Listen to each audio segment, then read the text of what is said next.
This is your hostess, Lynn Petronella, with another edition of Call Me Mommy, a podcast where we discuss current events and perceptions of trying to live a better life on this planet as humans, male and female. I think it's kind of interesting that I started this podcast now. I've had many chances to do so. I want to thank Spotify for making it so easy for me to be able to do this and figure it out. We're all in a very strenuous time at this moment, and a lot of it has nothing, we have no control over what governments do. None of us do. Even if you vote for someone in your country, you never know what's going to happen. No one knows. So being in the United States and growing up in my country, I'm a third-generation American. My great-grandparents came in the 1800s.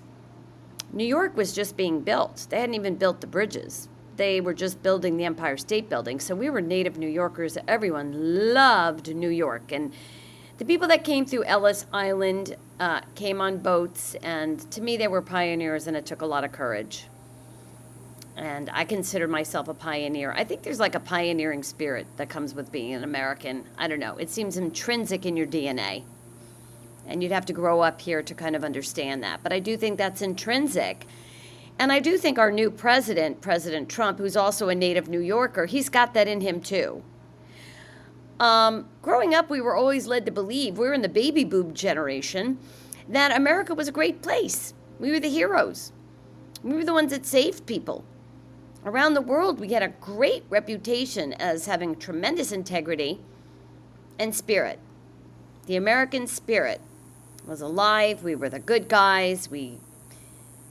World War I, World War II, we had so much spirit and optimism. And growing up with that is a very powerful, my parents and grandparents had that, and then we were bred into that. And then, of course, my generation had the Vietnam War, which we didn't like. We weren't hippies. We were very conservative people, but I think it was kind of interesting that you could be against the war. And I do think it did have an impact eventually. But we also saw kind of behind the curtain of our government in that era with the death of President Kennedy, which was a very seminal moment in all of our lives. We were like 8 or 9, maybe 9.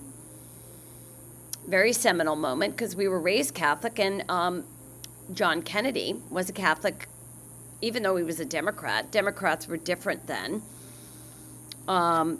He was a Catholic president. That was very exciting. That was very revolutionary for America. And America had a very big Catholic population, and many Catholics were in New York City at that time. And it was kind of a glamour age with him and Jackie and the whole scene. And when he died, it was very somber, very sad. And then you had Martin Luther King. So it's a very strange era of civil rights, women's rights.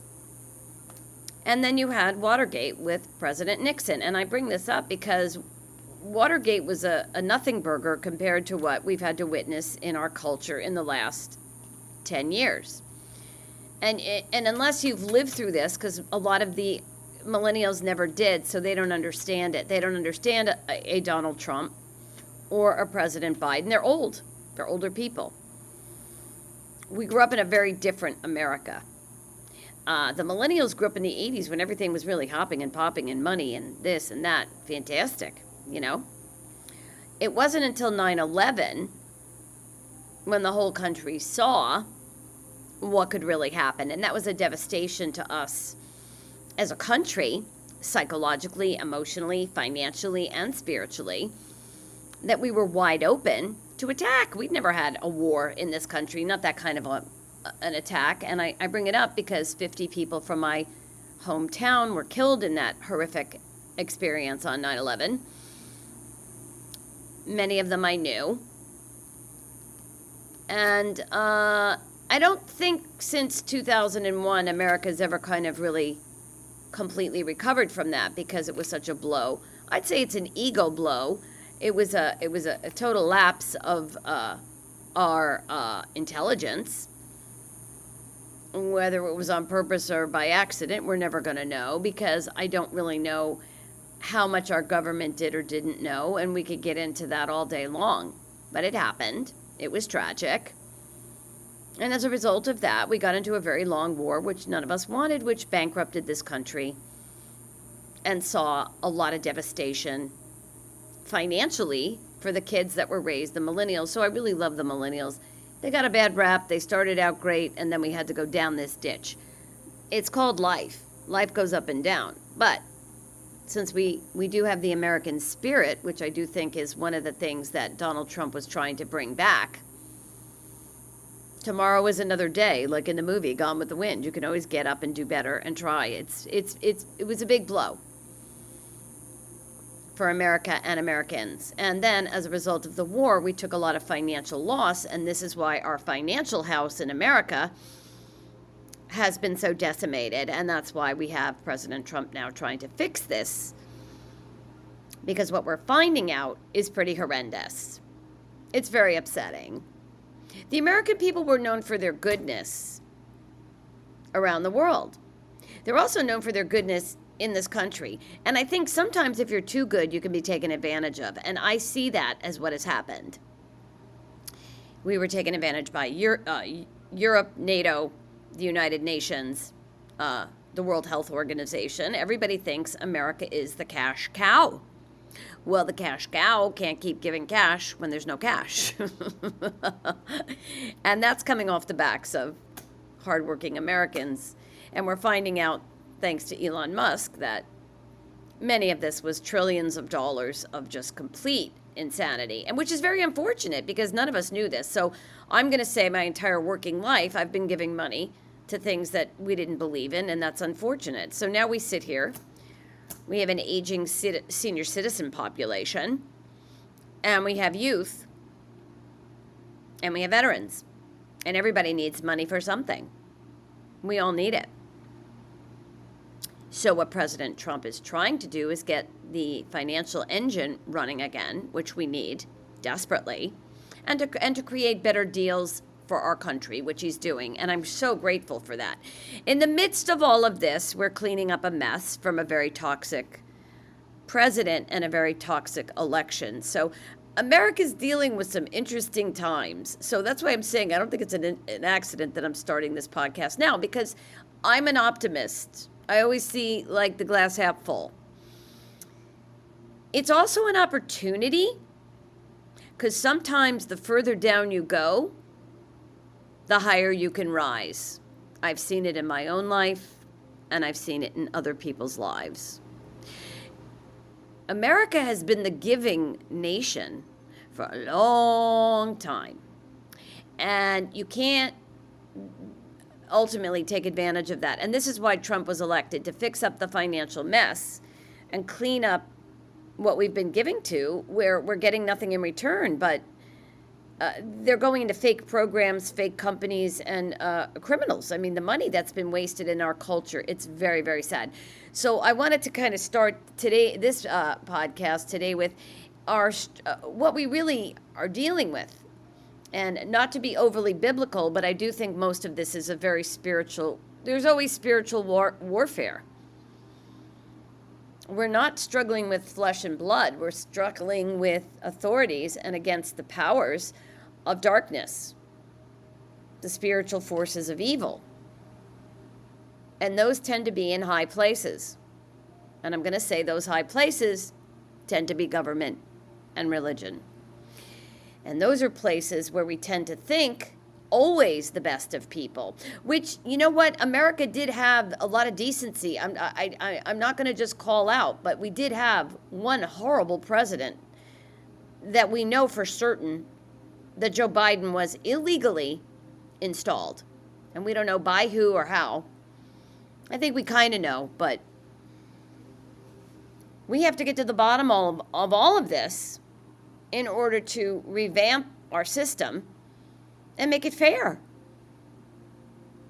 And that, you know, America was known for being fair, being decent, and having integrity.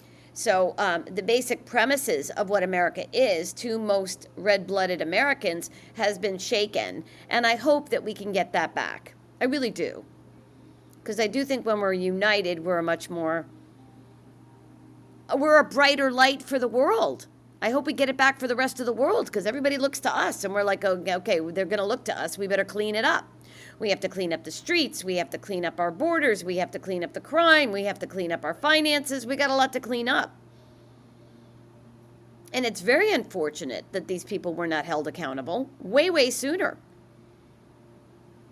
I mean, we do have an arm of the government, the media, that was complicit. And I don't know how you address complicity, the complicit nature of a media culture who agreed with this mess. That seems crazy to me. And that's why a lot of people did start podcasts, because the only way you could get the real news was to talk to real people who actually saw what was happening. And living in Arizona, we saw what was happening for years before it was reported. It was covered up and covered up and covered up and covered up. You couldn't cover it up anymore because people were sending, bus loads to New York. And then they said, oh, look what's happening. Well, it's been here. California, Arizona, Texas, and New Mexico. And I'm very happy to say that President Trump has now instituted English as the official language. You can't be a bilingual country. You can't change the rules. Everyone's going back. I laugh how they're saying it's unconstitutional for all the things to Trump to do. They've done so many unconstitutional things, and these people are not in prison. That to me is shocking. And we're still in the middle of it. We're still right in the middle of it. Trump just got elected. We're all hopeful that the tide will turn for a better tomorrow. The Annie song, the sun will come out tomorrow. We believe that. America's a hopeful nation. I said the one thing America has is a lot of confidence. We're very confident, maybe cocky. And Trump has that in spades. I have to say that's kind of a New York thing. New Yorkers, they're like, we're better than everybody else. Well, maybe that isn't true, but you have to have a little chutzpah, as our Jewish friends would say. And in New York, people get along. All races, all religions. I don't care. I think it's kind of a hodgepodge because everybody comes there. And a New Yorker is kind of an international mixture. I don't know what they're talking about, all this discrimination. I think it's a lot of hodgepodge. Nobody wants to be knifed in a subway. I don't care who you are. So you have to have law and order to have peace and prosperity. Let's start with law and order. We don't have law and order in America. And that is a problem. And it became a bigger problem with the past president while he was stealing from the American people. And we're finding so much theft. It's just astronomical amounts. But I have faith. And I hope that there's other people out here that will continue to pray for our president and hope that we get America back in shape. It's like an athlete that hasn't been in training, for a few years. You got to put on the shoes and keep going. Every step, every day. I think he's done a remarkable amount in the amount of time he's been there, but he's cleaning up a lot. I was listening to him the other day. He goes, well, I'm batting about one war a month. He's got all of these wars to end that he didn't start. We had 4 years of peace and prosperity. I don't know why we're so hateful. I mean, he's not a perfect person. We all have our picadillos, but unfortunately, he offended people, and that's also can be a New York thing. So I hope you young people stop being offended by words and look at the actions and see what he's trying to do, because it's going to be your country. And your children are going to have to live in it. And we want health, wealth, and prosperity for all of your children, because America was always considered the shining light. We like to win the gold medals. We like to win the World Series. We like to win the Super Bowl. We like to win. We're winners. We're competitors. It's bred into you as an American. We like to see the flag. We like to hear the national anthem. The one thing about the Olympics is it does give you a tremendous amount of American pride, because it's really hard to get there. And when you hear that national anthem, you have a lot of pride. Even though they don't really help you that much, you do have a lot of pride to be an American to win. You want to beat the Russians. You want to beat the Chinese. They want to beat us. Let's be honest. It's a competition. The Olympics is a microcosm of real politics. I'll say that. It's a microcosm of what goes on in the real world. Only there's no bombs and there's no guns. It's a peaceful platform to showcase your country. And of course, every president of every country wants their country to win. I do think as Americans, we can definitely help our Olympic athletes a lot better than we do, men and women. We're kind of cheesy. They should get part of the TV rights. They should get part of the sponsorship rights.